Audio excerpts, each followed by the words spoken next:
Viral ngayon sa social media. Iyak ng iyak ang isa sa mga pinakamamahal na ate ni Vincent na Mocha, o mas kilalang Binsoy. Matapos nga ma-evict na ito kahapon October 5, 2024 sa Pinoy Big Brother house ni Kuya.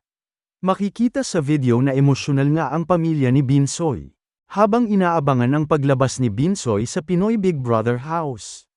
Mas lalong naging emosyonal pa ang pamilya ni Binsoy matapos mapansin ng ina na butas nga ang suot-suot nitong jacket. Habang nakayakap ito at nagpapaalam sa kasamahang housemate na si JM. Dahil dito ay maging taga-suporta ni Binsoy ay naging emosyonal din sa biglaang pangyayari dahil isa umano si Binsoy sa pinakamalaking ambag sa bahay ni Kuya. Awang-awa nga ang mga tagahanga ni Binsoy sa kanya kaya mabilis na nag-viral sa social media ang suot-suot nitong jacket. Maging ang content creator na si Rosemar Tan ay hindi makapaniwala sa biglaang pangyayaring paglabas ni Binsoy dahil super deserving daw umano nito na makapasok sa Big Four. At isa umano si Binsoy sa nagpatunay sa kasabihang, "Pag wala kang pera, wala ka, at kahit anong galing mo." Kwento pa ni Rosemar na lungkot umano siya kaya gusto niya umanong tulungan ngayon si Binsoy at kunin bilang official endorser ng R Mansion House. At kung wala umano itong manager ay pwedeng-pwede umano siya maging manager ni Binsoy.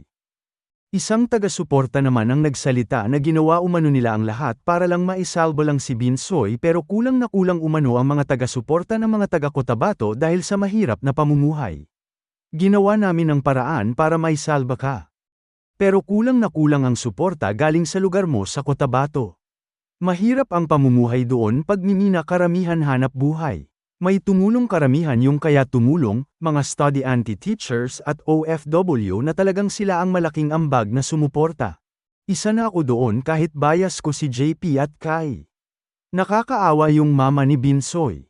Kulang na lang Ma'am Alamos ng tulong sa pamahalaan nila pero walang na pala kahit nga i-promote yan sa kanila walang meron isa yung management tourism lang. Kaya pera talaga labanan dito. Pamilya kaibigan at kaunting ginhawa lang ang tumulong.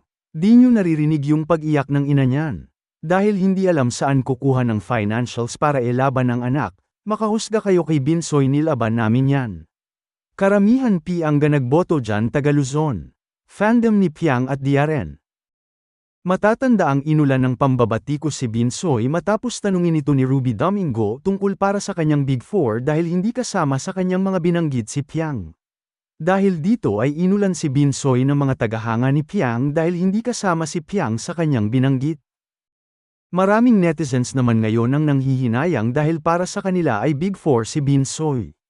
Dahil si Binsoy umano may ang pinakamalaking na ambag sa bahay ni Kuya. Tila pinag-aagawan naman ngayon si Binsoy ng mga endorsers.